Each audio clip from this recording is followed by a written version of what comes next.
बिस्मिल्लाहिर्रहमानिर्रहीम।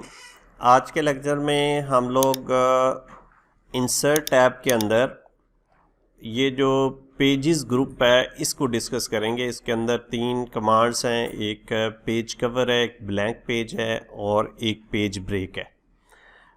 तो सबसे पहले हम स्टार्ट करते हैं पेज कवर से। पेज कवर का कॉन्सेप्ट ये है कि आप लोगों को अक्सर कोई बुक है या आपका कोई डॉक्यूमेंट है उसको शुरू में कोई कवर पेज लगाना चाह रहे हैं। जैसे बुक का जो पहला पेज होता है वो कवर पेज होता है, तो कवर पेज के यहाँ पे आपको डिज़ाइन मिलेंगे। फ़र्ज़ करें ये एक डॉक्यूमेंट है मेरा, इसको मैं जूम आउट करता हूँ तो ये 4 सफ़े का डॉक्यूमेंट है, इसको मैं एक पेज कवर लगाना चाह रहा हूँ। तो मैं यहाँ पे ये मुख्तलिफ़ स्टाइल आपको यहाँ पे मिलेंगे पेज कवर के। तो इनमें से जो स्टाइल आपको पसंद हो, फ़र्ज़ करें ये स्टाइल आपकी रिक्वायरमेंट के मुताबिक है, इसको मैं क्लिक कर दूंगा तो ये इस तरह पहला पेज जो है वो कवर पेज आ जाएगा। यहाँ पे ये कुछ फील्ड मुझे दिए गए होंगे, जैसे डेट है, ये मैं डेटर से यहाँ से डेट सेलेक्ट कर सकता हूँ और यहाँ पे मैं इसको टाइटल दे सकता हूँ। फॉर एग्ज़ाम्पल मैं इसको कहता हूँ लेक्चर नंबर 9 और इसको मैं सब टाइटल दे देता हूँ पेजेस ग्रुप इन इंसर्ट। तो इस तरह आपने मतलब ये जो यहाँ पे कंपनी का नाम, जो भी टाइटल आप इसको देना चाहेंगे वो आपने दे देने हैं, ठीक है। तो मेरा ख्याल है कवर पेज का आपको अंदाज़ा हो गया होगा कि कैसे लगाते हैं। अब हम ब्लैंक पेज की बात कर लेते हैं। ब्लैंक पेज ये होता है कि खाली पेज। खाली पेज क्या है कि फ़र्ज़ करें आपको ये 2 पेजेस के दरमियान में एक पेज चाहिए, और तो एक तो हाल ये है कि आप इधर एंटर करते जाएं और वो आगे चलता जाएगा, लेकिन ये कोई प्रॉपर हाल नहीं है। प्रॉपर हाल जो इसका है वो ये है कि हम इधर एक ब्लैंक पेज इंसर्ट कर लें। तो ब्लैंक पेज इंसर्ट करने का तरीका ये है कि आप यहाँ पे क्लिक करेंगे ऐड अ ब्लैंक पेज और ये एक पेज दरमियान में आ जाएगा।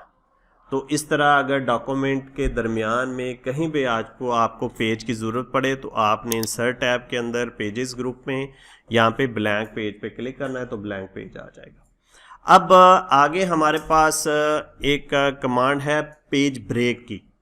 पेज ब्रेक ये होता है कि फ़र्ज़ करें आपको ज़रूरत पड़ गई कि हम ये जो पहला पेज है इसको यहाँ पे क्लोज़ करना चाह रहे हैं, यानी ये पेज पे जो लिखा हुआ है वो सिर्फ इतना आए, आगे ब्रेक लग जाए।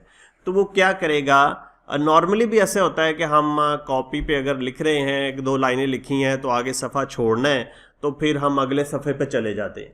तो यहाँ पे भी कॉन्सेप्ट यही है। वो क्या करेगा कि अगर मुझे इस जगह पे ब्रेक लगानी है, इस जगह पे, इस सारे टेक्स्ट को जो इसके आगे लिखा हुआ ये वाला, ये नए सफ़े पे ले जाएगा और यहाँ पे पेज ब्रेक लगा देगा, यानी you are unable to write anything here, आप यहाँ पे कुछ भी नहीं लिख सकते। तो ये कैसे होगा, सिंपली आपने जहाँ पे ब्रेक लगानी है वहाँ पे माउस कर्सर लेके जाना है और पेज ब्रेक पे आपने क्लिक कर देना है। अब देखें उस पेज को ब्रेक लग गई और सारा टेक्स्ट आगे चला गया। अब ये हमें कैसे पता चलेगा कि यहाँ पे ब्रेक है, ये आपने सिंपली होम टैब के अंदर ये यहाँ पे शो करैक्टर पे जाएंगे तो यहाँ पे ये देखें उसने हमें बता दिया कि ये पेज ब्रेक है। तो इस शो करैक्टर को ख़त्म करोगे तो हमें शो करैक्टर ये होता है कि आपको पैराग्राफ और इसके और स्पेसेस और जहाँ ब्रेक लगी होगी वो सारी चीज़ें शो करेगा कि यहाँ पे डॉक्यूमेंट में ये काम हुआ है। तो ये 3 ऑप्शंस थी हमारे पास आज इंसर्ट टैब के अंदर, जिसमें हमने पेज कवर को डिस्कस किया, हमने ब्लैंक पेज को डिस्कस किया और हमने पेज ब्रेक को डिस्कस किया। अब ब्रेक ख़त्म करनी है फ़र्ज़ करें तो सिंपली आपने यहाँ पे माउस लेके जाना है, पहले शो करैक्टर कर लें ताकि आपको पता चल जाए कि यहाँ पे ब्रेक लगी हुई है, क्योंकि अगर हम नहीं करेंगे तो हमें अंदाज़ा नहीं होगा कि यहाँ पे ब्रेक है या क्या सिचुएशन। देखिए मैं यहाँ पे क्लिक करने की कोशिश कर रहा हूँ लेकिन क्लिक नहीं होगा, तो आपने फिर शो करैक्टर कर लें ताकि चीज़ें नज़र आ जाएं आप, और यहाँ पे आप बैक स्पेस प्रेस करेंगे तो ये पेज ब्रेक ख़त्म हो जाएगी और वही टेक्स्ट जो आगे गया था वो पीछे आ जाएगा।